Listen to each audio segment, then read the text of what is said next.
Hey guys, so tonight I'm going to be reacting to Mr. Nightmare. It's currently 1:04 a.m. so, it's nice and dark, whatever, obviously. And I have some fish here, so don't mind me, I'm just going to probably eat during the video. So this is going to be 3 disturbing true pool party horror stories, which is, I do remember the last horror stories there was, like, pool-wise, so it was pretty creepy. And it's a whole 15 minutes, so 15 minutes of awesomeness.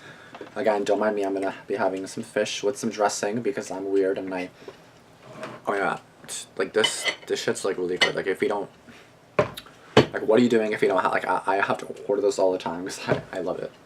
Anyway, let's just make sure everything's closed, no distractions, no whatevers, okay.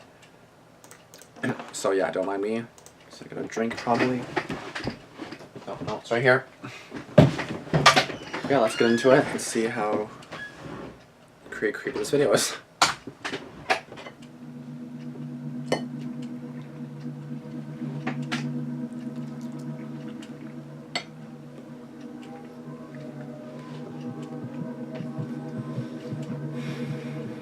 I'm 28 years old now, but I vividly remember a horrifying incident that occurred when I was a 22-year-old college student. Okay. I lived in Florida, in a fairly large house in Orlando, with a rather large property with a big pool outside. I was living with my parents at the time, and they both owned their respective businesses and frequently traveled for meetings and conventions and whatnot. One week in mid-May, when both of my parents were away, I asked their permission, and they allowed me to invite a limited amount of friends over to have a pool party in the backyard. I was excited and quite surprised that my parents trusted that I would be responsible enough to have a small party, promising no 22. alcohol, no loud music, and to send everyone home at a reasonable hour, as to not disturb the neighbors. I proceeded to call 6 of my best friends and let them know about the pool party, inviting them over the following evening with a limit of 1 guest per person. Everyone replied almost instantly, totally down to come over, asking if they should bring over snacks and drinks. Remembering what my parents said, I ignored their conditions and allowed my friends to bring alcohol. Oh shit. The following night at around 8 p.m., almost all of my friends who I invited showed up with their bathing suits and plenty of alcohol. My friends took turns playing music on my Bluetooth speaker. Okay. They all brought their girlfriends or guy friends that were all acquaintances of mine, totaling 13 people including me. I started the backyard fire pit, and we started drinking, laughing, making idle chit-chat, and some of my friends decided to go into the pool. Okay. Most of my friends jumped in off the diving board, and I sat by the fire watching them splash, pick their girlfriends up, slam them in the pool, and have a good time in their now drunken state. Almost 2 hours passed, and I remember what my parents said about allowing guests to stay late. It was now approximately 10:30 p.m., and most of my friends were still in the pool listening to music, and occasionally coming out for snacks and more booze. Myself in a rather drunken state, I kind of lost track of time. I went inside of my house for a few moments to grab another beer, when I heard leaves rustling from the bushes on the side of my property. Now keep in mind, my house is gated and has security cameras all around. So I didn't get too suspicious, and I didn't think much of the sounds, figuring some of my friends may have made their way to the front of the house to either make out with their girlfriends or get ready to go home. At that point, it was already 11:30 p.m., and I completely failed to adhere to all my parents' rules, which actually made me feel a little guilty. I went back outside with snacks and drinks and told everyone that it was almost time to end our evening. 10 out of the 12 of my guests were still in the pool screaming and horsing around, while the 2 others went missing. When I realized this, I went back inside, walked around the house, and heard laughing and moaning from upstairs in one of the guest bedrooms. Moaning? Assuming that one of my friends snuck upstairs with his girlfriend to hook up and whatnot, I don't need to give an explanation. Yeah, you don't. I was too drunk and lazy at the time to go upstairs and tell them it's time to leave. No, Before I returned to the backyard to finally close up shop, I heard blood-curdling screams come from the pool. The pool? I ran outside to find my pool filled with blood on the surface. Oh my god. My friends screaming that one of their girlfriends was swimming, and felt an arm tug them down, and must have had a knife cut them on their leg. All of a sudden, an unfamiliar face, a guy probably in his late 20s, What? with long, scraggly hair, a scruffy beard, tall with a couple tattoos on his body, emerged from the pool and ran out in a pair of fatigue cargo shorts and bolted to the front of the house. A few of the guys tried to chase after him, but they couldn't find where he went. We all panicked and took my friend's girlfriend and went inside the house, with a couple from upstairs hustling downstairs to see what the commotion was. Shit. I locked the doors while calling 911 requesting an ambulance. When the police and paramedics came to my house, they took the injured girl into the ambulance, and the rest of my friends left the house, confused and shaken up by the events that just took place.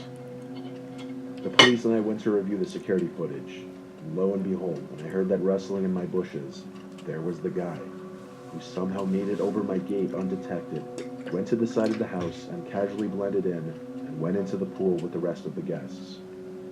Stupid me didn't think of checking the surveillance system.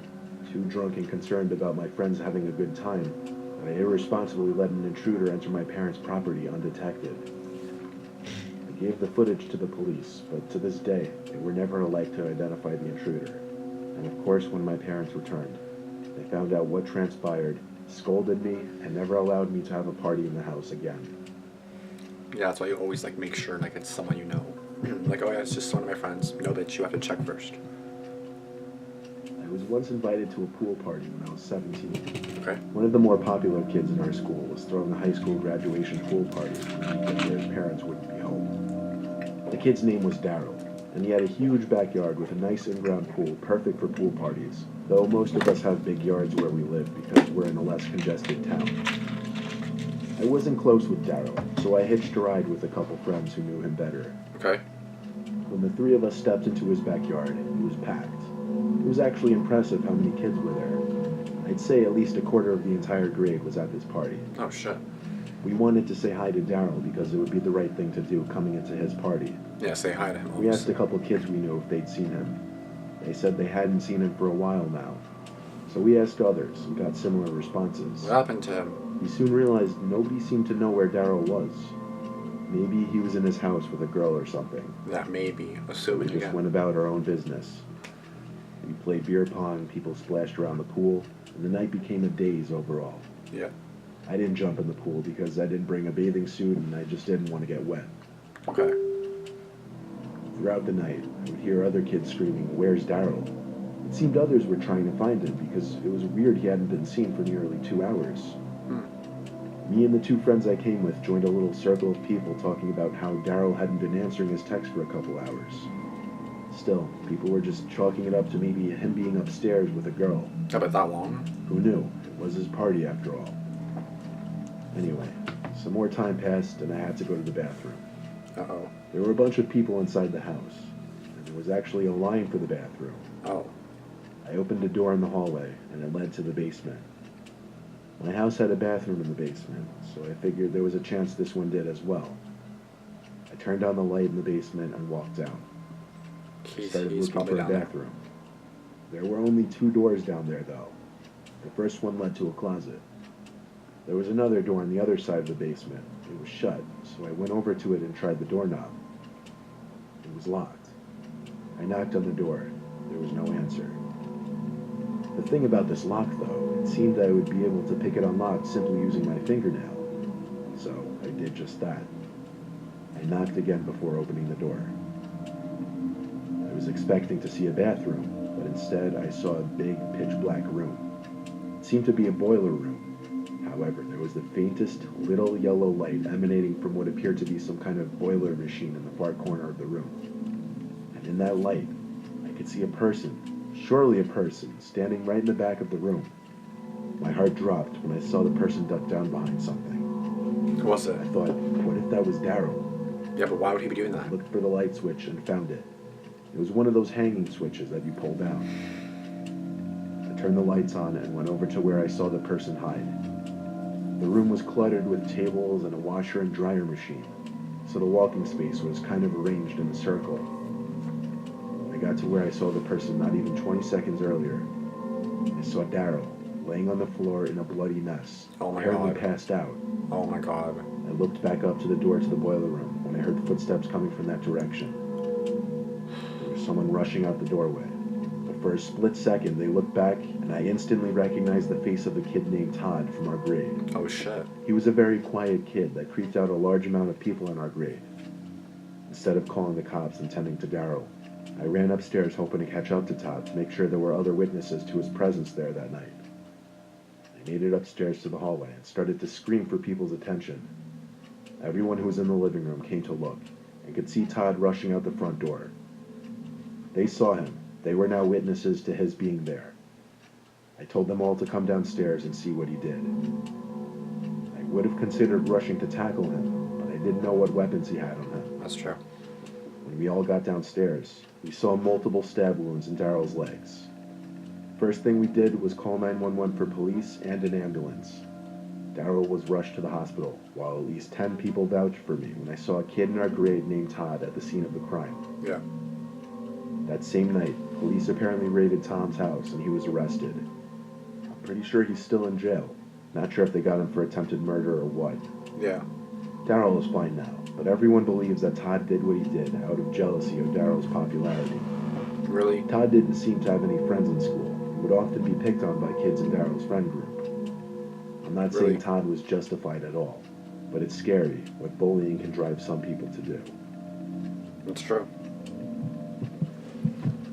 Well, those two stories were something. When I bought my first house, I had a pool party on a Friday. It was supposed to be my housewarming party. I had a few of my closest friends over. Everyone drank a bunch, and a few hours later, people were on their way out. A couple friends were a little too drunk for me to allow them to drive home, so I offered them spots on the couches to sleep.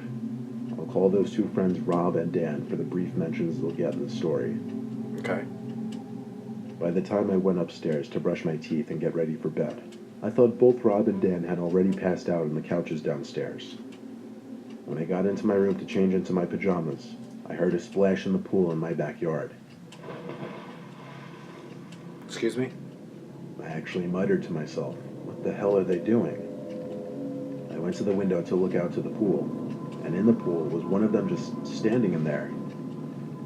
I was pissed because I knew there were no more towels outside, and now they'd have to bring their drunk asses in dripping all over my carpets downstairs. I opened the window and called out to whichever of them it was to get the hell out of the pool. Get the hell out of the Then, pool. they turned their head to look up at my window. That's not them. I had to squint my eyes because I couldn't tell if it was Rob or Dan. It's neither. Whichever it was wearing a black shirt in the pool. It's neither. I couldn't remember who was wearing what from earlier, to be honest.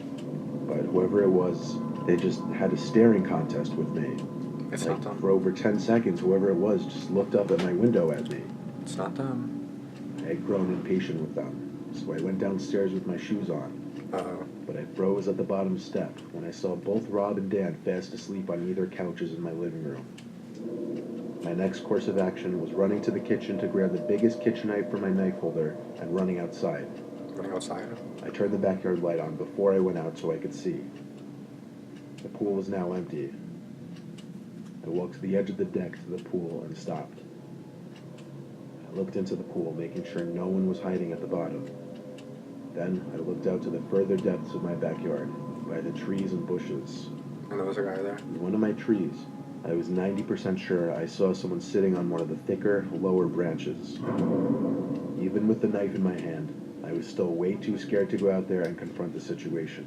Yeah, I can see how I went back in my house, locked the door, Call the shut police. the blind on the door. And call the police. I sat in the living room on the ottoman, feeling slight comfort being next to both Rob and Dan, even Call the though they police. were asleep. Call the police. I sat there just thinking and shaking when I heard this. A tapping at the sliding door to the backyard. Call the police. I woke up Rob and Dan now, asking the two to check the yard with me. They came to the door, took one peek outside, and when they didn't see anything, they said ignore it and go back to sleep. It was the worst reaction I could have expected from them. They're tired. Someone I didn't know was out there playing some kind of fucked up game with me, and it was honestly terrifying me. I stayed up that whole night, checking my window every few minutes just to make sure no one was in my pool. Yeah. I didn't actually go to sleep until the sun started coming up. By the time I woke up, my friends were already gone. I texted each of my friends who came over to confirm they weren't out there messing with me or whatever. I then went to the backyard to do some detective work. I didn't find much, but I did find a mini stepping ladder planted right in front of the tree that I was so sure I saw someone sitting in last night. There you go.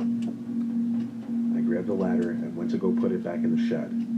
However, I stopped when I saw someone looking out the small window of the shed. They're still Someone there. I didn't know. Still there.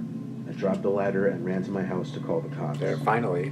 I stood by my kitchen window watching the shed the whole time I was on the phone with the police. Yeah, to make And sure. at one point, the door to the shed opened, and some tall, creepish-looking dude with messy, medium-length black hair and a black t-shirt and cargo pants stepped out and walked to the gate.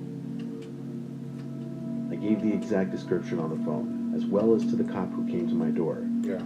I told the cop the whole story, but in the end, there wasn't much he could do other than write down the description of the guy. True. He suggested I install some security cameras and went on his way. And a week later, I already had a camera system installed. Good. Okay. I kind of forget what each story was about. But okay, so basically they're all pool parties, right? So make sure that you know the people that are there. If they're a friend of a friend or something, and like you don't know them that well, then I wouldn't like. I mean, you're not gonna know everyone at a party because you're just not. But you should, because it's safer, obviously. I don't know what to say really. It's just like you're not gonna know everyone, but like make sure that whoever your friends bring is someone that they know well, at least well enough to just something like you know what I mean. About the guy wanting to go outside with a knife. I mean, kind of safe, but not really, because like they might have a gun, and a gun can easily overpower a knife. Clearly, obviously, I don't need to explain why. And yeah, it's just not safe. I don't know why hell he never called the police that night, especially when trying to knock on the door. Like, go away, bitch. Like, I'm not answering the door. Like, go, I'm trying to sleep. Like, fuck out of here. So, basically, make sure you know people. Don't have pool parties.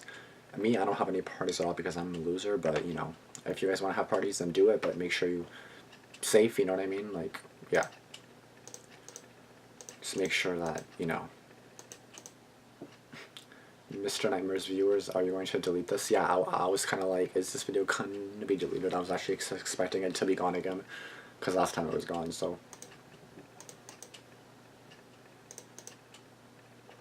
But yeah, so I mean, you just gotta watch. You just gotta watch out. Like, how the hell do you get stabbed in the pool? You have to make sure that you know people. Like, you know what I mean? It's not safe to invite random ass people, you know what I mean? Anyway, guys, this is gonna be the end of this video. If you like this video, like, comment, subscribe.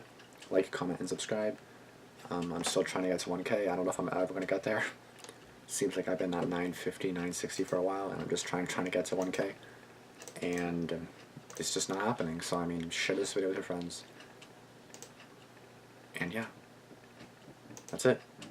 Now I gotta react to the next video that I'm gonna upload also tonight. So, I'll see you guys in the next video. Okay, guys? Bye.